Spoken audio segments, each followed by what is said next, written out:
جبکہ حاجی اور عمرہ کرنے والا کئی نمازیں پڑھتا ہے حج کی احرام کی حالت میں، اور اگر وہ سر ڈھانپ لے تو اس کو دم دینا ہے۔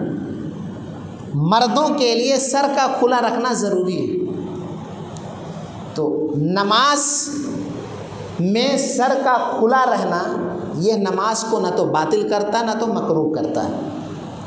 پہلی بات تو یہ سمجھنی چاہیے۔ اور رہ گئی بات کہ اللہ تعالیٰ فرماتا خذوا زینتکم عند کل مسجد، مسجد میں انسان زیب و زینت کے ساتھ آئے، ٹوپی لگائی رہیں اچھی بات ہے، اگر عمامہ کا رواج ہے اچھی بات ہے، لیکن یہ عقیدہ رکھنا کہ اس کے بغیر نماز نہیں ہوگی، اس سے پہلے جو داڑھی چھیل کر کے کاٹ کے آتے ہیں وہ تو اور زیادہ گناہ کر کے آتے ہیں، پہلے وہ مکمل کریں بعد میں ٹوپی کے بارے میں سوچیں۔ اس کے بارے میں کسی کے یہاں فتویٰ نہیں، کیونکہ یہ سب کے یہاں یہ غلطی پائی جا رہی ہے۔ داڑھی کاٹنے یا چھیلنے کی بیماری پہ کوئی بھی احناف کا عالم فتویٰ نہیں لگاتا ہے کہ اس پہ بھی نماز مکروہ ہوگی، لیکن ٹوپی کے بارے میں لگائیں گے جبکہ ایک بھی حدیث نہیں پیش کر سکتے۔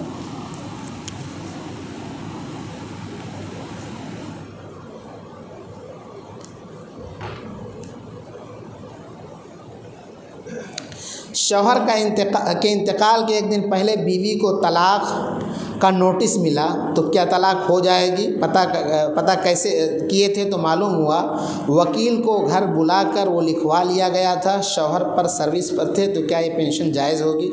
پہلی بات تو یہ طلاق ہی کیسے صحیح ہے؟ طلاق اگر نکاح میں میاں بیوی کی رضامندی ہے تو طلاق میں بیوی کو علم ہونا چاہیے۔ یہ چپکے چوری اور اس کی جائیداد اور اس کے پینشن کو مال کی خاطر جو ہے یہ چیزیں تو غلط ہیں جو لوگ کرتے ہیں، اس لیے پہلے تو یہ ثابت ہو کہ واقعتاً اس نے طلاق دیا ہے نہیں، بیوی کو معلوم نہیں، وفات کے بعد پتہ چلتا ہے، تو یہ ساری چیزیں غلط ہیں اور ایسا نہیں ہوتا ہے جو اس کی بیوی ہے۔ اور دوسرا یہ کہ ابھی جو ہے اگر طلاق ہے تو عدت کا دن وہ ہے، تو پہلی بات تو یہ ہے کہ طلاقی کا اعتبار نہیں ہوگا۔ ایک سوال ہے دکان کی جگہ پر بھی زکوٰۃ ہے؟ دیکھیں دکان ہے یا گھر ہے یا آپ نے کوئی زمین خریدی ہے کسی ضرورت کے تحت، ایسی چیزوں پر زکوٰۃ نہیں ہے۔ زکوٰۃ اگر آپ پراپرٹی ڈیلر ہیں، پلاٹنگ کر کے بیچتے ہیں، یا اسی طرح سے بلڈر ہیں، فلیٹ بنا کر کے بیچتے ہیں، تو یہ پوری تجارت ہے۔ رہ گئی بات آپ کی ایک نہیں 100 دکانیں، تو دکان پر نہیں ہے، دکان میں جو سامان ہے سامان تجارت پر زکوٰۃ۔ ٹائم دیکھتے رہیں۔ کیا عورتوں کی صف بندی کے لیے بھی کاندھے اور ٹخنوں کا ملنا ضروری ہے؟ جی ہاں ملنا ضروری ہے، کیونکہ خواتین سے ملائیں گے نہ کہ مردوں سے۔ صف دائیں طرف سے شروع ہوتی ہے، درمیان سے شروع ہوگی صف۔ قاعدے کے دوران تشہد کے وقت شہادت کی انگلی کیوں اٹھائی جاتی ہے؟ دیکھیں اللہ کے نبی اٹھاتے تھے، ہمیں اٹھانا، یدعو بہا و یحرکھا، کیوں کیسے ان سب چیزوں کا ہمیں مکلف نہیں بنایا گیا۔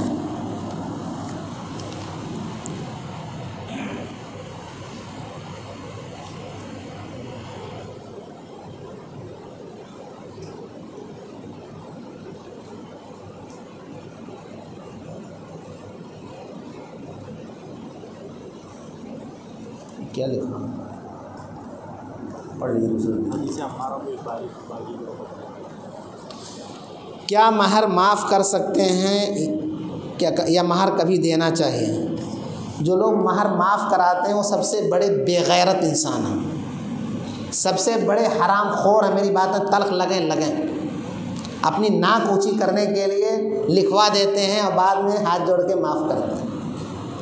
یہ بیوی کا حق ہے، شریعت نے اس کو دیا ہے۔ مرد کے بچے ہو تو برسر عام جتنا کہو اتنا دے دو، بعد میں ہاتھ جوڑ کے معاف نہیں کرنا ہے۔ حدیث میں آتا ہے اسی کی وجہ سے آپ اس کی شرمگاہ کو اپنے لیے اعلیٰ سمجھتے ہیں، لہذا مہر اپنی حیثیت کے حساب سے دینا چاہیے، اور بیوی سے ملاقات کے وقت پہلے تھمانا چاہیے، اس کو وعدہ نہیں رکھنا چاہیے، ورنہ اللہ کے یہاں یہ معاف نہیں ہوتا ہے۔ جیسے میراث معاف نہیں ہوتا ہے ایسے مہر بھی معاف نہیں ہوتا۔ کیا ہے یہ تقتل الکلفیہ الباغیہ، حدیث عمار رضی اللہ تعالیٰ عنہ ہے. دیکھیں یہ صحیح بخاری کی روایت ہے اور کچھ لوگ اس سے فتنہ پیدا کرتے ہیں. معاملہ یہ ہے معاویہ رضی اللہ تعالیٰ عنہ اور علی رضی اللہ تعالیٰ عنہ دونوں کے درمیان اختلافات ہوئے اور دشمن صحابہ یہیں سے غذا حاصل کرتے ہیں. مسئلہ یہ ہے کہ علی رضی اللہ تعالیٰ عنہ اور معاویہ رضی اللہ دونوں نے اجتہادی غلطی کی. دونوں کرسی کے طلبگار نہیں تھے جیسا کہ کرسی کے طلبگار لوگ اس کو پیش کرتے ہیں. معاملہ یہ تھا کہ معاویہ رضی اللہ تعالیٰ عنہ کا کہنا تھا کہ جن لوگوں نے عثمان رضی اللہ تعالیٰ عنہ کو قتل کیا ہے ان کے خون کا بدلہ پہلے لیا جائے، اور علی رضی اللہ تعالیٰ عنہ کا کہنا تھا پہلے حالات پرسکون ہو جائیں تب ایک ایک کو چن چن کر ماریں گے. یہی مسئلہ اصل تھا اور یہی بات آگے بڑھی. اب آپ دیکھیں کہ اس سے پہلے یہ بلوائی تھے، عبداللہ بن سبا کے چیلے تھے جن سے روافظ وجود میں آئے، شیعہ وجود میں آئے.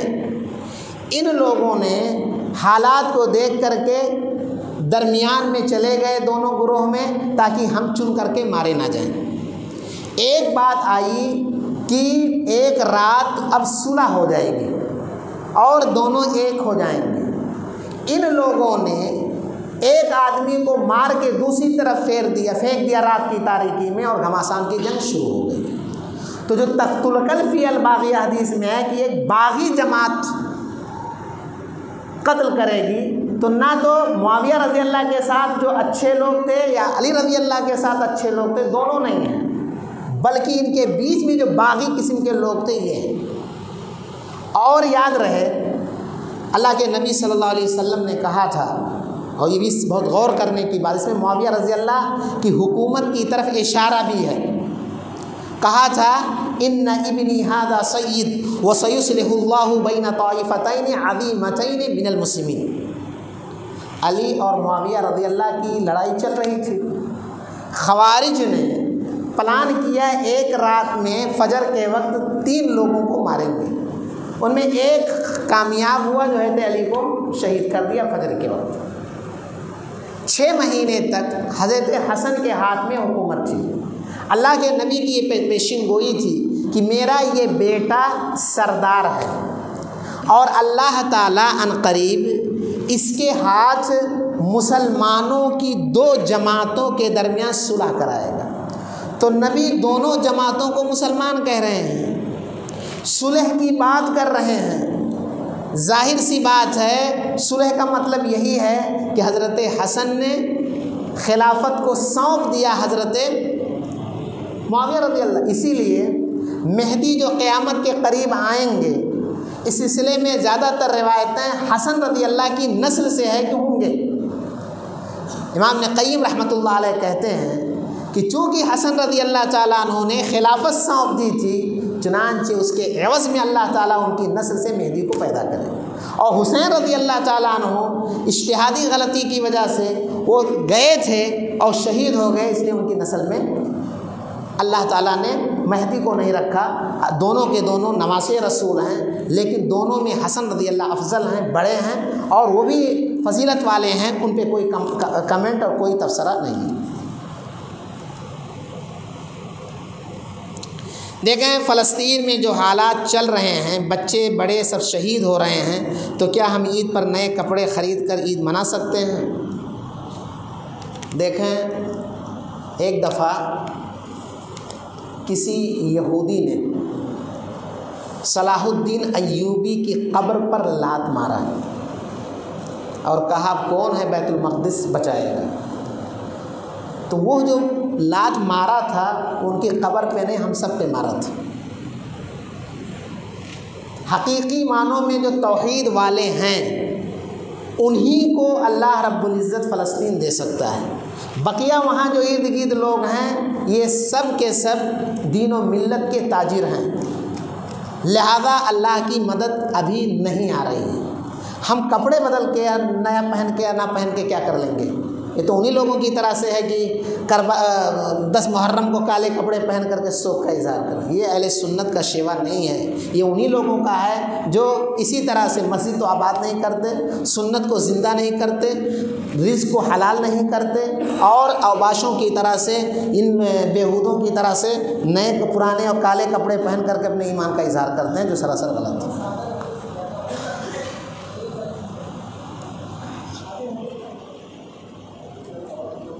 دیکھیں کوئی ایک آدھ اہم سوال ہو تو دیکھ لیتے ہیں, بقیہ رہنے دیتے ہیں. پورا دے دیجیے.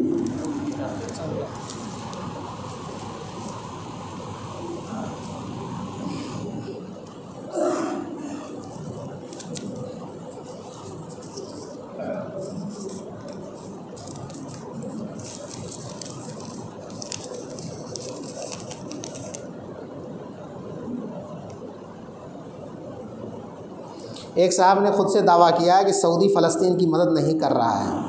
یہ اس شخص کی جہالت کی دلیل ہے. سعودی جتنی مدد کر رہا ہے کوئی نہیں کر رہا ہے. ابھی اسی رمضان میں اگر آپ, اصل میں معاملہ یہ ہے کہ ساری میڈیا یہودیوں کے ہاتھ میں اور یہودی اور شیعوں کے ہاتھ میں, تو ظاہر ہے وہ غلط دکھائیں گے, ہم اس کو سچ سمجھیں گے.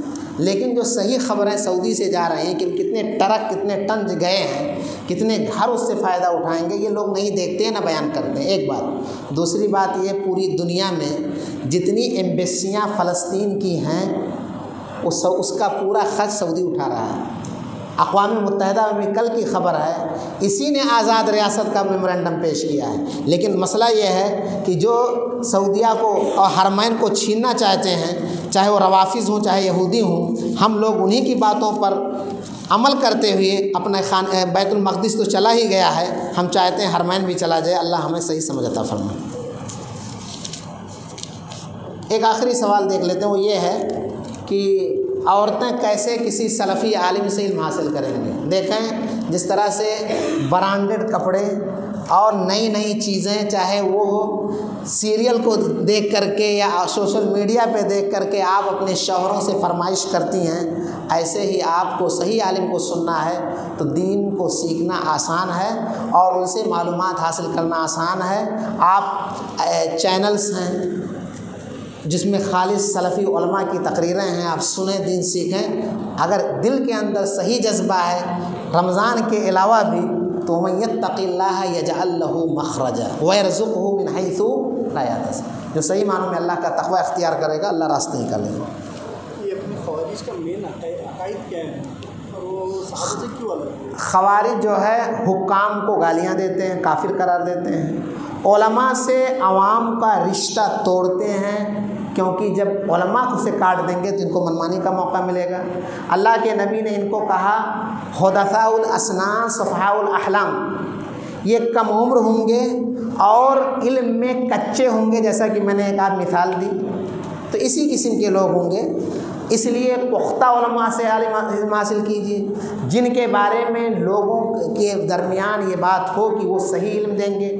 آپ کے بارے میں قرآن نے کہا ہے کہ علماء سے پوچھو, لیکن ساتھ ساتھ دلائل کی روشنی. بہت سارے لوگوں سے دلیل پوچھیں گے, ان کے چہرے کی حالت بگڑ جائے گی. تو جو دلیل دیں یا نہیں معلوم ہے کہہ دیں نہیں معلوم ہے دیکھ کے بتاؤں گا, ایسے لوگوں کی پہچان یہ ہے کہ صحیح عالم ہے. ورنہ یاد رہے علی مرزا جیسے لوگ جھوٹے حوالے بھی دیتے ہیں.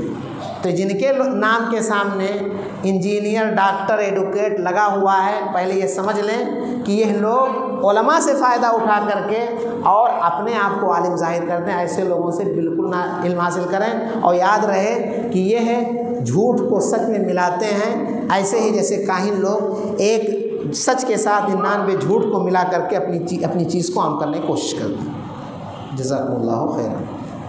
سبحانک اللہم وبحمدک اشہد ان لا الہ الا انت استغفرک و اتوب الیک.